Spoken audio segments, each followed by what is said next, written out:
JB insists on pronouncing all my three names. I don't know why he insists on Ludovic.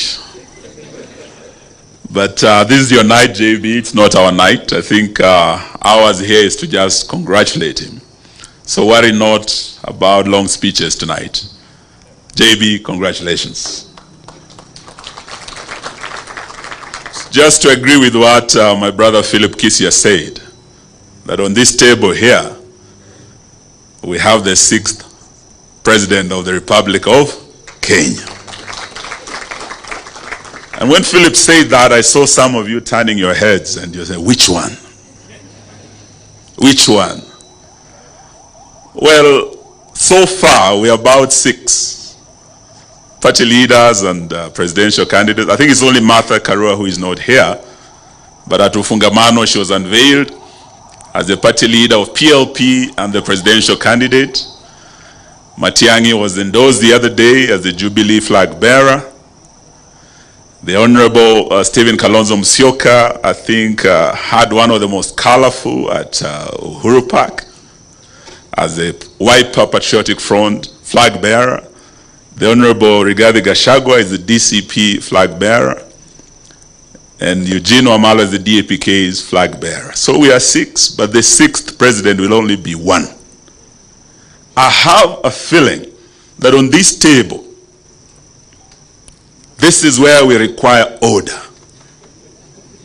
On this table here, we require order.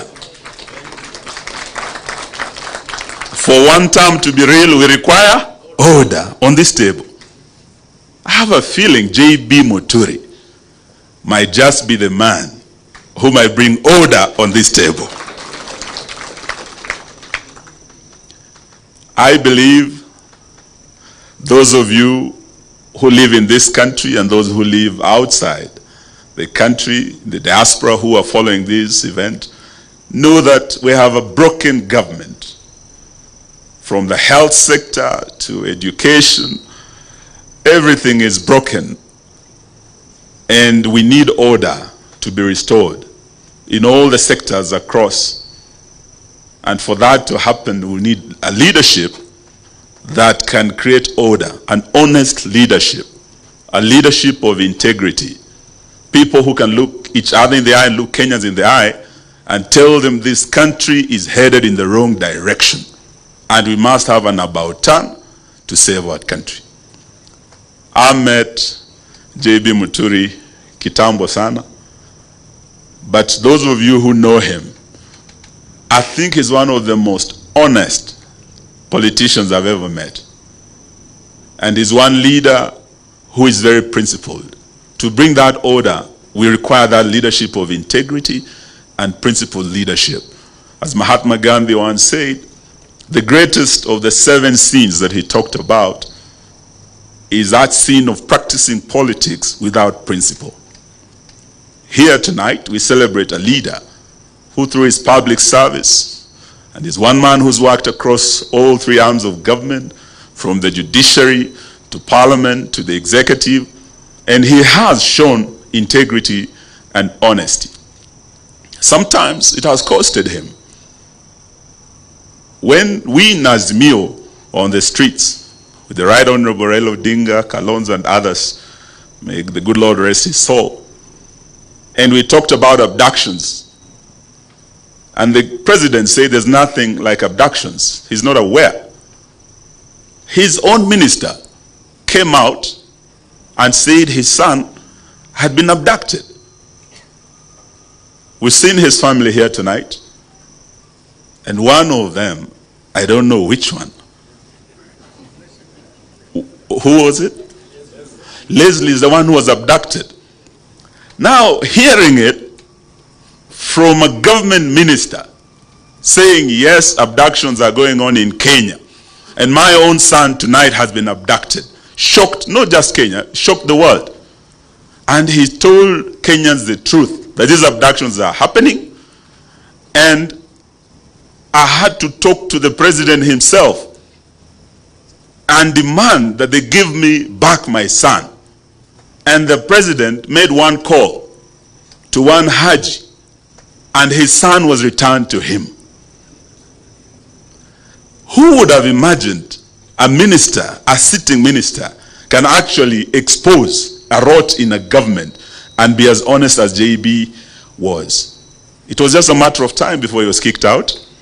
I went to Embu to mourn with my brother Lenny Kivuti. He had lost his son. And when JB went there to read the speech of his boss, he was told, we don't want to hear that speech. Usisome. And the man sat down. And when I met him later on, as Lenny was laying his son to rest, he told me, Eugene, my days are numbered in this government, but I want to tell you this. The people of this area, this mountain, have said no to this regime. And they have said it must be one term. This was a sitting cabinet minister. It was just a matter of weeks before he was kicked out. But he has stayed the course. He has stayed with us in the opposition, and he has stayed focused.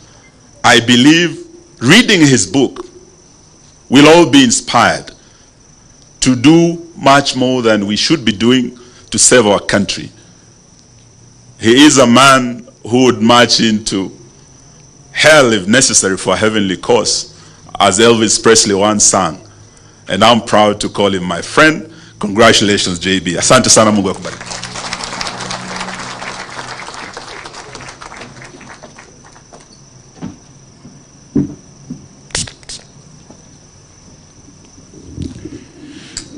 Allow me once again, thank you very much, Honorable Eugene Wamalwa.